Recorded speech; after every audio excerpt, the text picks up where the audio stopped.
بعض ناظرین کرام ان کا سوال ہے کہ آپ دائیں ہاتھ پر گھڑی باندھتے ہیں، کیوں باندھتے ہیں؟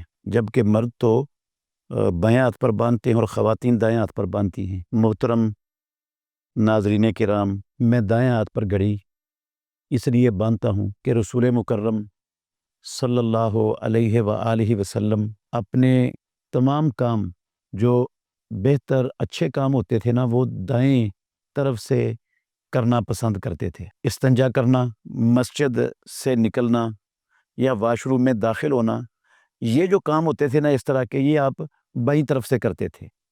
مگر جو اچھے کام تھے، جس طرح ام المومنین عائشہ صدیقہ رضی اللہ عنہا کی حدیث ہے، صحیح بخاری میں بھی ہے، مسلم میں بھی ہے، کہ کانا رسول اللہ صلی اللہ علیہ وسلم یوجبہ التیمن فی تنعلہ و ترجلہ و طہورہ و فی شانہ کلہ، کہ رسول اللہ صلی اللہ علیہ وسلم کو دائیں طرف سے کوئی بھی کام کرنا وہ پسند تھا، آپ کو اچھا لگتا تھا کہ آپ دائیں طرف سے ایک کام کریں، حتیٰ کہ آپ کنگھی کرنا، جوتا پہننا اور وضو کرنا، اپنے تمام کام رسول مکرم صلی اللہ علیہ وسلم اپنی دائیں طرف سے کرنا پسند کرتے تھے، یہ آپ کو اچھا لگتا تھا۔ اور یہ بات بدیہی ہے، جو چیز امام الانبیاء محمد الرسول اللہ صلی اللہ علیہ وسلم کو پسند ہے، امتیوں کو وہ چیز پسند ہونی چاہیے۔ رسول اللہ صلی اللہ علیہ وسلم کو دائیں طرف سے کام کرنا پسند تھا، تو ہمیں بھی دائیں طرف سے ہر اچھا کام دائیں طرف سے کرنا اس کو پسند کرنا چاہیے۔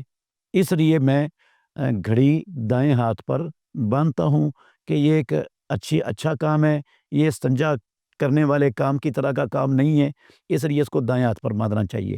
اور یہ مردوں کو بھی اور عورتوں کو بھی دائیں ہاتھ پر باندھنا چاہیے، دونوں کے لیے ہے۔ یہ جو ہے نا، مرد بائیں ہاتھ پر باندھیں اور عورتیں دائیں ہاتھ پر باندھیں، یہ تو غیر مسلموں کا طریقہ ہے، یہ مسلمانوں کا نہیں ہے، غیر مسلموں کا طریقہ ہے۔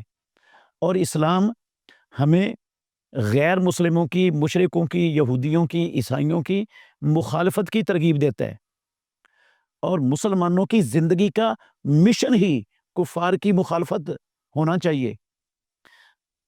حضرت عبداللہ بن عمر بن عاص رضی اللہ عنہما کی حدیث ہے، صحیح مسلم کتاب اللباس میں، وہ کہتے ہیں کہ میں رسول اللہ صلی اللہ علیہ وسلم کے پاس آیا، میں نے معصفرین، اسفر بوٹی سے رنگے ہوئے گیروی رنگ کے کپڑے پہنے ہوئے تھے، تو آپ صلی اللہ علیہ وسلم نے فرمایا، کیا تجھے تیری ماں نے حکم دیا ہے یہ اس رنگ کے کپڑے پہننے کا؟ میں نے کہا کہ اللہ کے نبی، میں ان کو دھو دوں، یہ رنگ اتار دوں؟ آپ نے فرمایا، بل احرقہما، عبداللہ بن عمر، ان کو دھو کر رنگ کو اتارنا نہیں ہے بلکہ ان کو جلا دے۔ وجہ کیا ہے؟ فَإِنَّهَا مِنْ ثِيَابِ الْكُفَّارِ فَلَا تَلْبَسْهَا، یہ کافروں کے کپڑے ہیں اور تو کافروں کے کپڑے مت پہن۔ مسلمان ہو کر بندہ کافروں کے کلچر کا، ان کی تمدن کا، ان کی ثقافت کا جو ہے نا پرچار کرے، نمائندہ بنے، یہ مسلمان کی شان کے لائق ہی نہیں ہے۔ مسلمان کی زندگی کا مقصد ہی کفار کی مخالفت ہونا چاہیے۔ اور یہ ایک چیز میں نہیں، امام الانبیاء محمد الرسول اللہ صلی اللہ علیہ وسلم نے فرمایا، ان الیہود لا یصبغون فخالفوہم، یہودی اپنے سفید بالوں کو رنگ نہیں کرتے، تم ان کی مخالفت کرو۔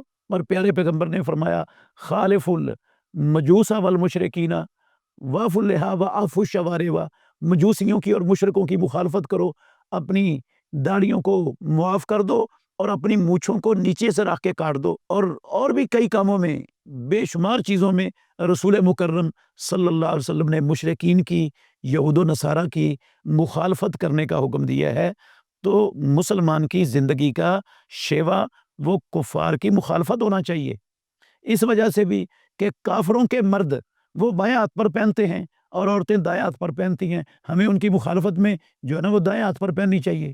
ویسے بھی رسول اللہ صلی اللہ علیہ وسلم کا فرمان ہے جس میں غیر مسلموں کی مشابہت سے مسلمانوں کو منع کیا گیا ہے۔ سنن ابو داود میں حدیث ہے، آپ صلی اللہ علیہ وسلم فرماتے تھے، من تشبہ بقوم فہو منہم، جو کسی قوم سے مشابہت اختیار کرتا ہے وہ انہی میں سے ہے۔ تو یہ تو کافروں کا طریقہ ہے، اور بائیں ہاتھ پر پہننے سے کافروں کی مشابہت بھی بنتی ہے۔ تو اس لیے اس حدیث کی بنا پر بھی مسلمان کو دائیں ہاتھ پر گھڑی پہننے کا اہتمام کرنا چاہیے۔